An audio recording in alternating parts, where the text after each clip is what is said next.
Alors bonsoir tout le monde, j'espère que vous allez bien. Mathieu Martel avec vous, en direct de Montréal, pour un petit Facebook Live en ce lundi 24 août 2026. J'espère que vous vous portez bien. Alors comme j'ai eu un problème hier avec notre rencontre Facebook Live à cause de suggestions d'intelligence artificielle, je suis de retour. J'espère que le son est bon, l'image adéquate. N'hésitez pas à vous manifester, à me saluer dans le clavardage. Et sachez que notre rencontre d'hier a été enregistrée sur YouTube. Donc, elle est disponible dans la section liste d'écoute. Vous n'avez qu'à aller dans Facebook Live 2026. Hier, c'était sur Faut-il garder un secret? J'espère que tout va bien. Je ne vois pas personne en direct immédiatement. N'hésitez pas à vous manifester. J'espère que tout fonctionne. On m'a dit que je suis en direct, etc. En espérant être nombreux. On va y aller avec les points d'information. Il y a deux rencontres qui s'en viennent prochainement, soit samedi le 5 septembre. C'est le samedi le 5 septembre, et c'est une réflexion qui portera sur quoi déjà le 5 septembre? Sur oui, qu'est-ce que philosopher? C'est le 5 septembre. Il y a déjà 18 inscriptions. Il y a déjà des gens qui s'inscrivent deux fois, trois fois, etc. Et n'oubliez pas de vous inscrire au moins une fois. Comment vous inscrire? Vous allez sur ma page mathieumartel.com et dans la page d'accueil, il y a l'inscription à cet événement Zoom gratuit que vous pouvez bien sûr, auquel vous pouvez participer en direct ou en reprise. Mais avant toute chose, il y a nos rencontres mensuelles qui reprennent au mois de septembre, soit dans un mois exactement. Le 25 septembre, ça sera au Centre des musiciens du monde. Il y a déjà 5 inscriptions. On a 20 places. Et c'est une réflexion sur le sens de la vie et de la mort. Je ferai des références à certains philosophes. On se demandera qu'est-ce que cela veut dire que de vivre? Qu'est-ce que cela implique? Voilà. Donc ça, mettez ça à l'agenda. Si vous vous égarez, vous allez sur ma page Mathieu Martel Philosophe dans la section événements. Tout est là sur Facebook ou mathieumartel.com où vous allez avoir les informations, vous m'écrivez, quoi que ce soit. Vous tapez mon nom en ligne et des vidéos vont apparaître aussi avec la chaîne YouTube. J'ai thésaurisé tous nos enregistrements. Écoutez, on a 26 webinaires avec Vox Populi, on a une quinzaine d'enregistrements Zoom, des Facebook Live, etc. Mais c'est toujours mieux en présence. Et plusieurs peuvent le confirmer qu'il y a une magie qui opère en présence. Salutations à tous et à toutes. N'hésitez pas à vous manifester dans le clavardage. Ce soir, un sujet spécial. Un extrait de texte que je vais présenter à mes étudiants de troisième session en éthique. Vous allez être chanceux, vous allez avoir une première. On est déjà 7 en direct. Le thème est affiché à l'écran, mais il s'agit d'une question. Le thème, c'est savoir s'orienter selon Charles Taylor. Inspiré d'un extrait de texte tiré bien sûr des sources du mois, 1989. Écoutez, j'avais travaillé un texte de Taylor, Grandeur et misère de la modernité, si je ne m'abuse.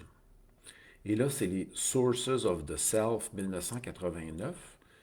C'est un extrait, puis je vais essayer de vous présenter la position de Charles Taylor et son argumentation, et je vais bien sûr vous poser aussi quelques questions. On est maintenant 9 en direct en ce lundi, 24 août, c'est merveilleux, merci d'être là tout le monde. Préparez-vous, il y a une question qui s'en vient dans pas grand temps. Alors hier, j'avais un problème, et vu que je n'aime pas les échecs, hein, donc je me suis dit, je vais me reprendre, et j'ai pu m'en tirer même hier en faisant un beau YouTube, ma première projection YouTube en direct. Allez écouter ça. Il y a à peu près une 25 personnes qui l'ont déjà écouté, visionné. La question d'hier, c'est faut-il c'est quoi donc, accepter de garder un secret pour quelqu'un? C'était notre question. Salutations à tous et à toutes. Merci à Cathy d'être là avec un K, Anton, Stéphanie, Sonia, Cathy avec un C, Lydia et compagnie, et tous nos auditeurs qui nous écouteront en différé et secrètement, on les salue aussi. Alors, écoutez bien ça, on commence cette question-là, puis préparez-vous, j'ai une question qui s'en vient pour vous, là. Alors, Taylor, dans son livre, son classique de 1989, s'interroge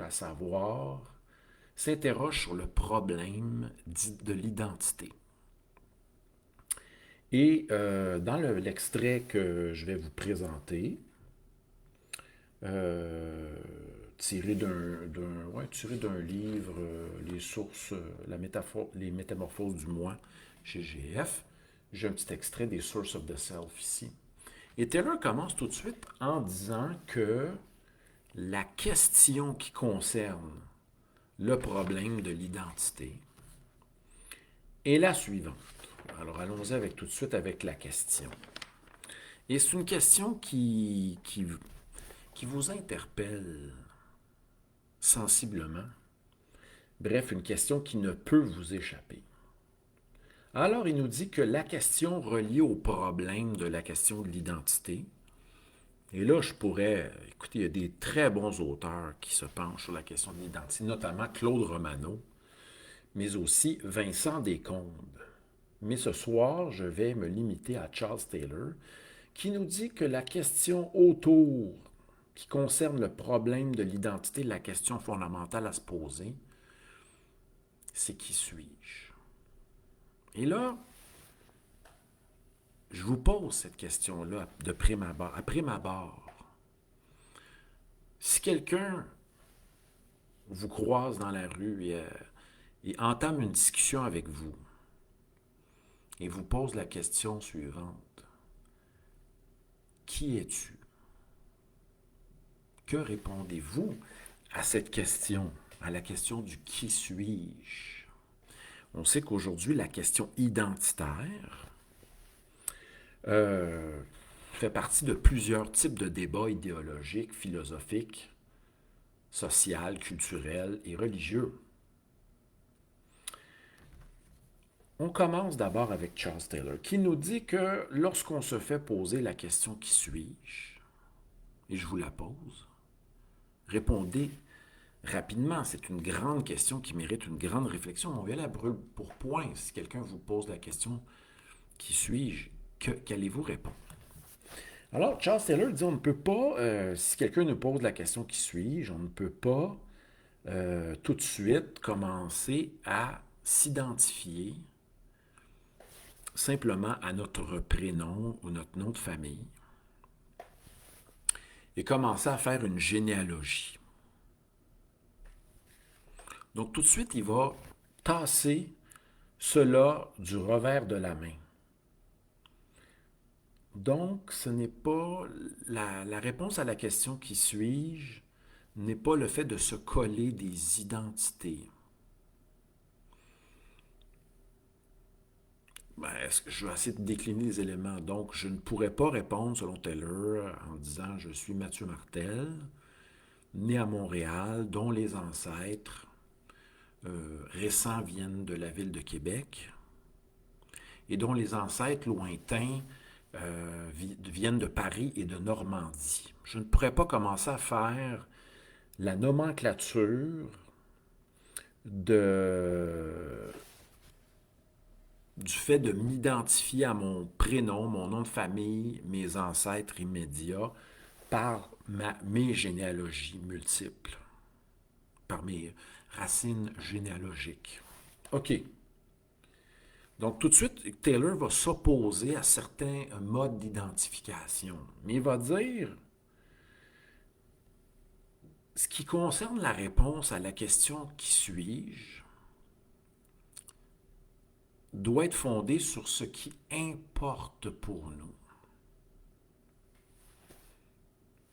Et là, je vais avancer, là. Ce qui importe pour nous, ce qui nous aide à nous situer, mais d'un point de vue moral ou éthique. Moral.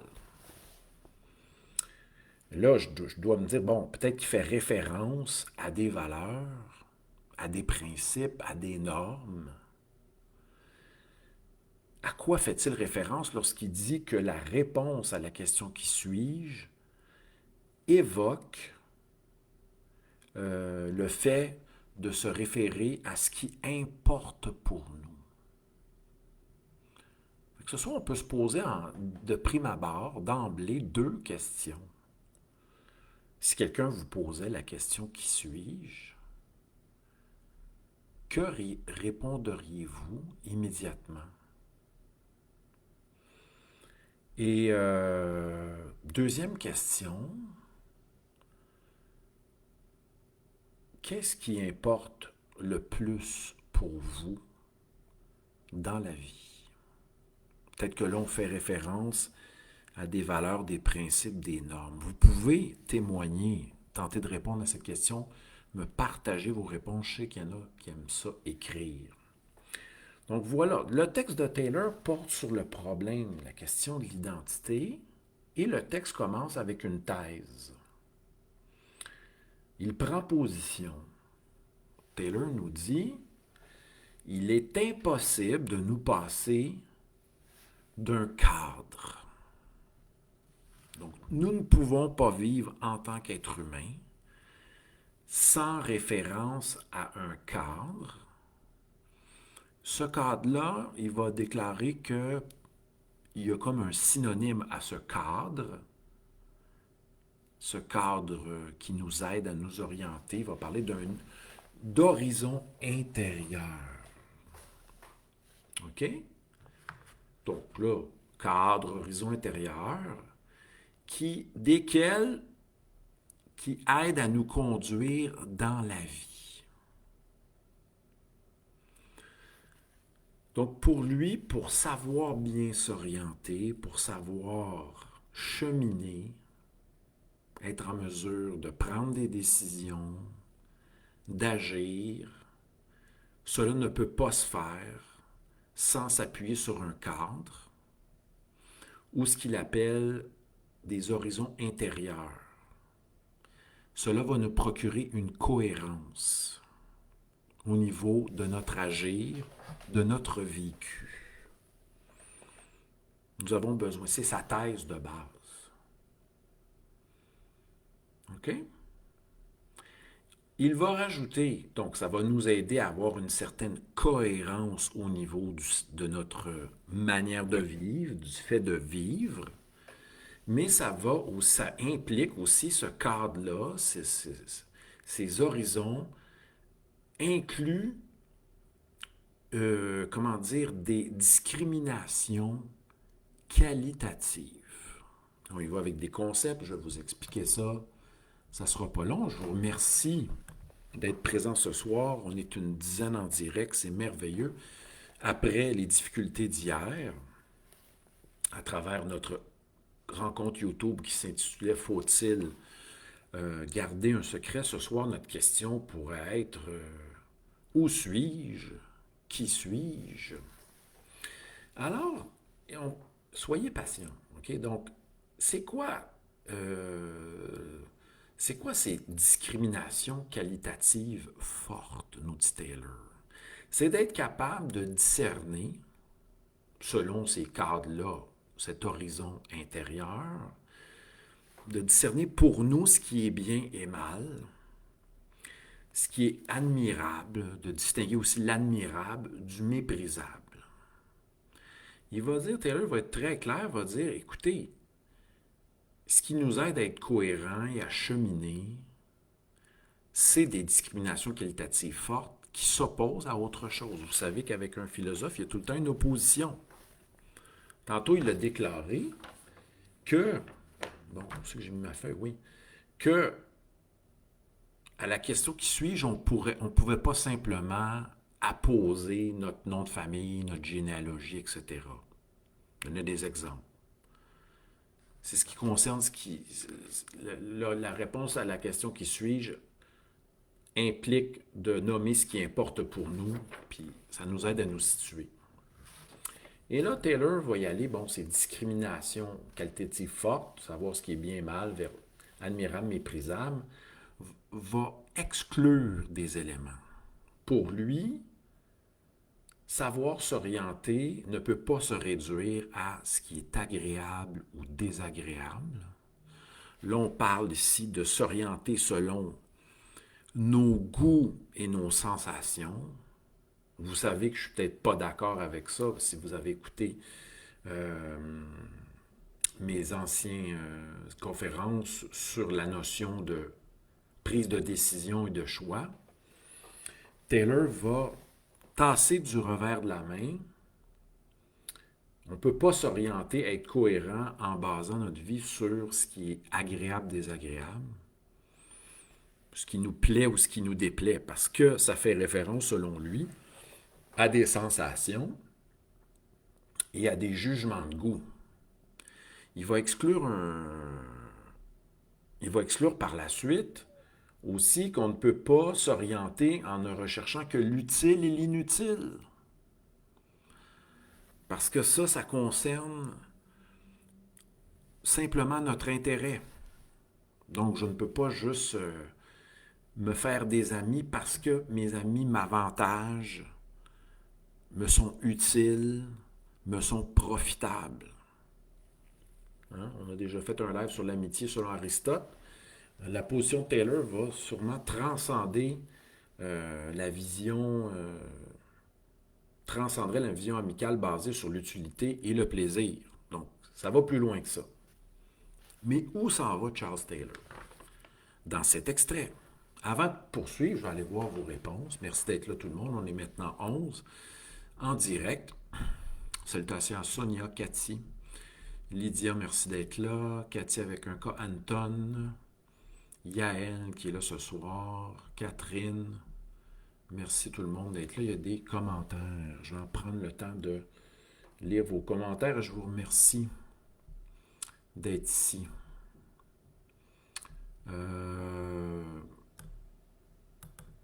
Catherine nous dit que le prénom peut nous donner une certaine identité à une personne. Que oui, il y a un sens derrière le nom. Nos parents ont choisi notre nom pour un certain sens, référence à un certain sens, oui. Mais revenons à Taylor. Lydia nous dit que le cadre peut changer, se transformer. Oui, quand on est dans une perspective vitaliste, une perspective basée sur le changement, le mouvement, oui. Je reviens. Alors, Taylor poursuit. Donc, il y a une première thèse. Pour lui, il est impossible de nous orienter dans la vie sans un cadre qui implique des discriminations qualitatives fortes. Ce cadre assure une cohérence au niveau de la vie. Posez-vous la question, êtes-vous d'accord? Certains m'ont dit que non, mais il faut que le cadre soit souple, etc., on puisse s'ajuster, etc. Et ce qui va faire dire à Charles Taylor que l'identité d'un être humain se définit par ses engagements et ses identifications. Là, on va essayer d'aller voir quel type d'identification, puis qu'est-ce qu'il entend par engagement.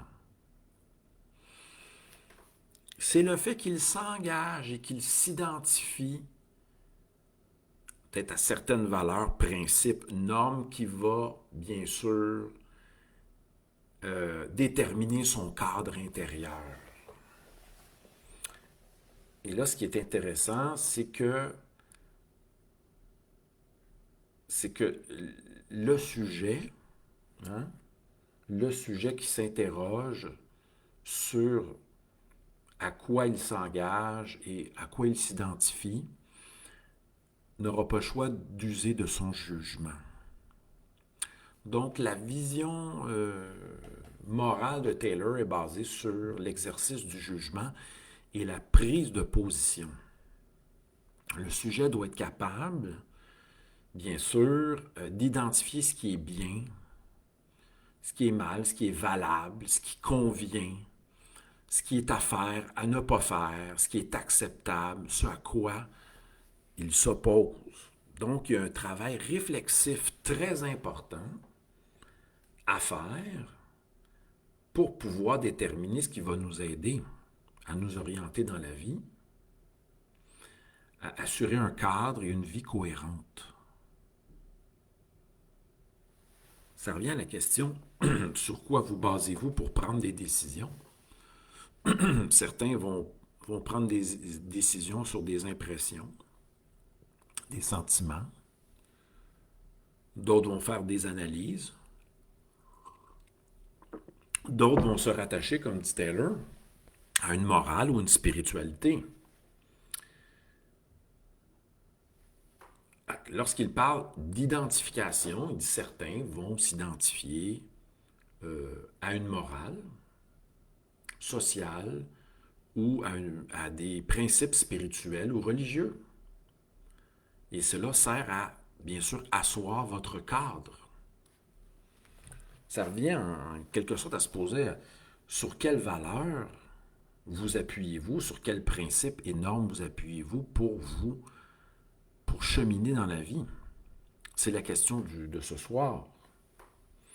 Alors, Taylor dit qu'il y a une conséquence. Lorsqu'on n'a plus de repères, lorsqu'il y a une perte d'identification et d'engagement, qu'est-ce qui arrive? C'est qu'on s'égare. Vous voyez, donc c'est quand même une vision old school, en quelque sorte, si je peux me permettre. On va parler d'un égarement. C'est quoi être égaré pour Taylor? C'est justement vivre ce qu'il va appeler une crise. C'est vivre une crise. Être égaré, c'est être en crise d'identité. Ça peut s'exprimer de manière suivante, à travers des questions. Qui suis-je? Où vais-je? Je me sens perdu.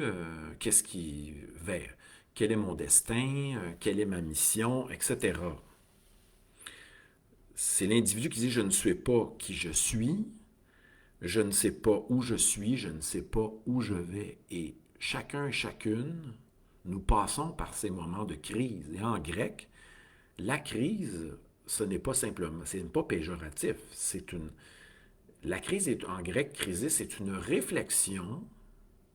On est ébranlé, nous réfléchissons par la suite en vue d'une prise de décision.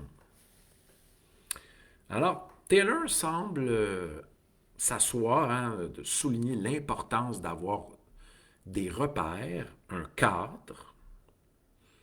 Il explique l'égarement, la crise de l'identité qui peut nous arriver à tout moment par un cadre peut-être affaibli.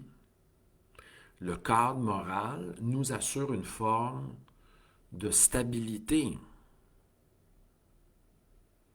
Posez-vous la question, mais sur quoi? Qu'est-ce qui vous permet d'être en paix, d'être stable, d'être centré? Est-ce que Taylor a raison lorsqu'il parle de s'asseoir sur des principes? Ce qu'il appelle un fameux cadre et des horizons intérieurs? Est-ce qu'il a raison? Ok, on continue. Je ne sais pas ce que vous en pensez. Il continue son texte en disant, bien sûr, il va terminer son extrait de texte en disant « Savoir qui on est ». C'était la question de point de départ. C'est quoi sa thèse finale? Quelqu'un qui sait qui il est, c'est la personne qui a le pouvoir de s'orienter dans la vie, dans l'espace moral. C'est la personne qui est capable de distinguer ce qui est bien et mal pour lui, ce qui est à faire ou ne pas faire, et d'identifier, capable de discerner et de discriminer entre ce qui importe et le futile. Alors, c'est cette petite présentation. Mais écoutez, au niveau de l'identité, vraiment, pour lui, savoir qui on est, c'est savoir... Premièrement, c'est savoir discriminer et juger, à savoir ce qui est bon ou mauvais. Puis cela dépasse, bien sûr, les sensations. Et l'utile et l'inutile. Donc, ça doit nous ramener sûrement à des valeurs qu'on pourrait appeler des valeurs qui nous aident, transcendantes, qui nous aident à nous orienter. Et je vais vous poser justement cette question-là. Répondez-moi en quelques mots ici.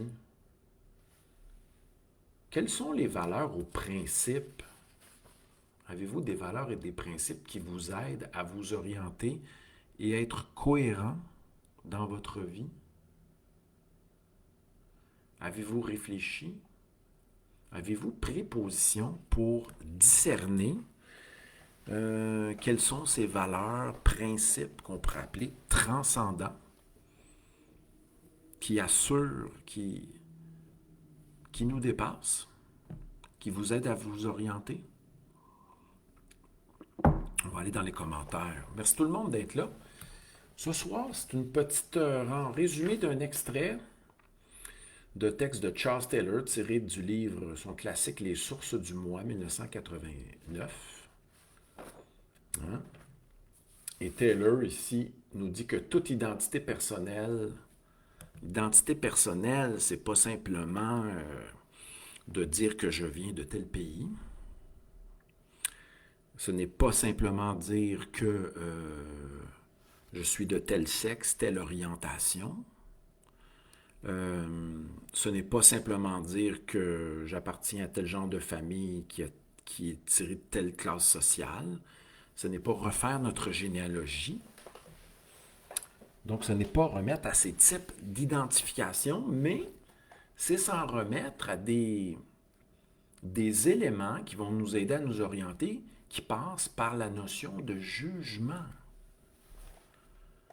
Que jugez-vous être bien et mal?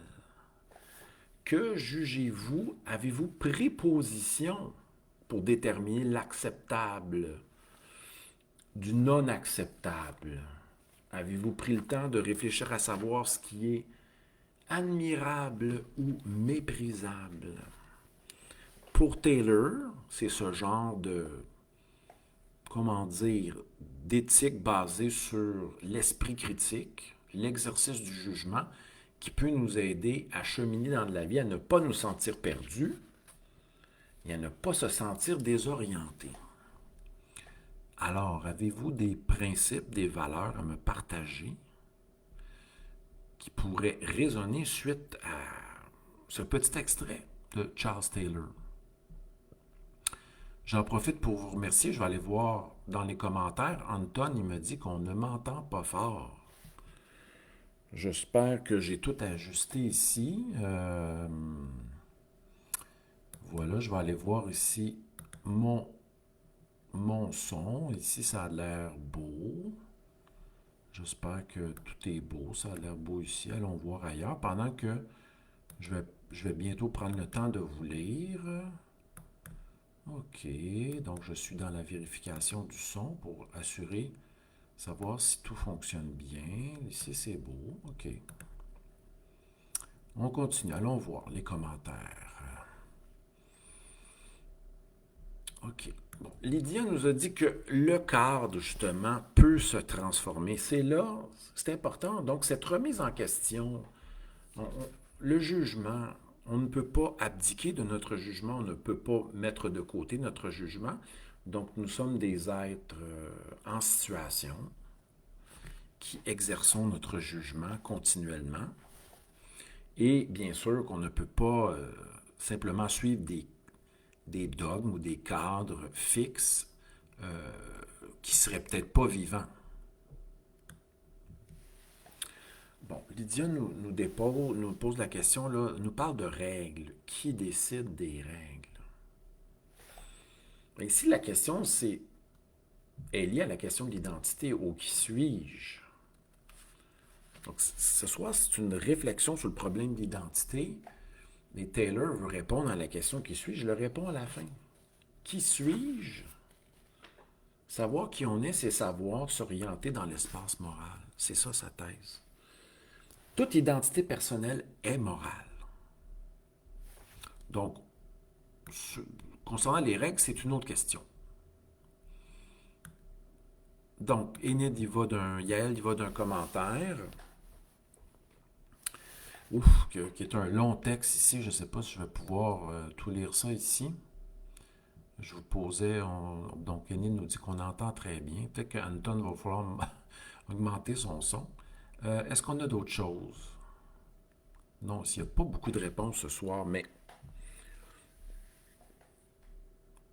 Tentez d'identifier quelques valeurs qui seraient importantes pour vous, qui vous aideraient dans l'orientation de votre vie, selon Taylor. Ça serait quoi? Est-ce que ça serait la liberté de penser? Est-ce que ça serait des valeurs d'autonomie? Est-ce que ça serait le pouvoir d'exprimer sa pensée? Qu'est-ce que cela pourrait être? Donc, c'est le petit texte que je vous présentais ce soir, qui ne réduisait pas l'identité. Puis il y a beaucoup de textes, hein, Romano qui parle de Clément Rosset qui parle de l'identité collective versus et qui ne croit pas à l'identité individuelle, un peu comme David Hume. Mais ce soir, je vous présentais le petit passage de Charles Taylor qui peut bien sûr être critiqué, mais c'est un extrait ici. Je ne sais pas si vous étiez d'accord avec le cadre. Yael nous dit qu'il faut débarquer du cadre, mais le cadre Yael ici, là, je crois que Taylor est kantien. C'est par ta pensée, ton esprit critique que tu vas te positionner, tu vas réfléchir sur ta propre vie pour identifier ce qui fait sens. Il dit que ça se fait basé sur des valeurs, des principes, des normes auxquelles ton esprit a réfléchi. Donc, ce n'est rien d'un cadre. On ne parle pas de la loi ici, on ne parle pas d'une régulation extérieure. Il y a Enid qui nous dit, bon, liberté, amour, amitié, etc. On parle aussi d'authenticité et Taylor s'est penché aussi sur cette notion, ainsi que Claude Romano, sur la notion d'identité. Sur ce, les amis, merci de votre présence ce soir pour cette reprise. La vidéo restera un mois sur Facebook. Je vous invite à assister à notre Zoom gratuit du 5 septembre et à notre conférence en présence à Montréal. Pour de plus amples informations, allez sur mon site mathieumartel.com. 2 belles conférences, une conférence gratuite Zoom et une conférence qui coûte 20 pour être présent au Centre des musiciens du monde, dans une super belle salle, près du métro Laurier. J'espère que vous serez nombreux et présents pour me rencontrer. J'apporterai mes livres aussi. Voilà. Et je ferai tirer 2 livres en cette soirée. Voilà. Donc, merci à tous, à toutes et à tous. On se revoit bientôt. Je vais peut-être réapparaître d'ici quelques temps. Je vais bien sûr commencer ma session demain. Ma 18e automne. Automne 2026. Portez-vous bien. Bonne soirée. Prenez soin de vous. Et le tout sera transféré aussi sur YouTube. Partagez si vous avez apprécié. Merci de votre présence et bonne réflexion. Bye bye.